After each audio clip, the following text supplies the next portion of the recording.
तुम्हाला थोडंसं थांबवतो, एक ब्रेकिंग येते एक ऋतुजा. महत्त्वाची अपडेट आपल्यापर्यंत पोहोचते. रुपाली ठोंबरे पाटील यांच्या संदर्भातली ती अपडेट आहे. रुपाली ठोंबरेंनी मतदान केंद्रामध्ये गोंधळ घातलेला आहे. जाळीवर चढून मतमोजणीवर त्याने आक्षेप नोंदवलेला आहे.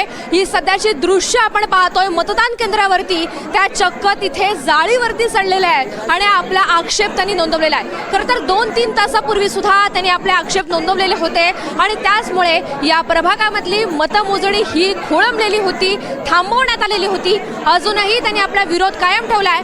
जाळीवर चढून त्यांनी मतमोजणीवर आक्षेप नोंदवला. एका प्रकारे आंदोलन करण्याचा प्रयत्न रुपाली ठोंबरे यांनी केलाय प्रशासनाकडून. त्यामुळे आता कारवाई केली जाण्याची दाट शक्यता आहे. कारण अर्थातच ही प्रशासकीय मतमोजणीची जी प्रक्रिया आहे त्यामध्ये अडथळे निर्माण केल्या प्रकरणामध्ये त्यांच्यावर कारवाई होऊ शकते.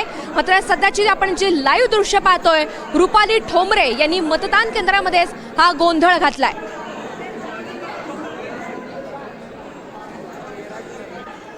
आपण जर का कालपासूनचा घटनाक्रम पाहिला तर कालही मतदानाच्या दरम्यान काही ठिकाणी मतदान यंत्र नीट चालत नव्हती. त्याही वेळेला रुपाली ठोंबरे या अत्यंत आक्रमक झालेल्या होत्या.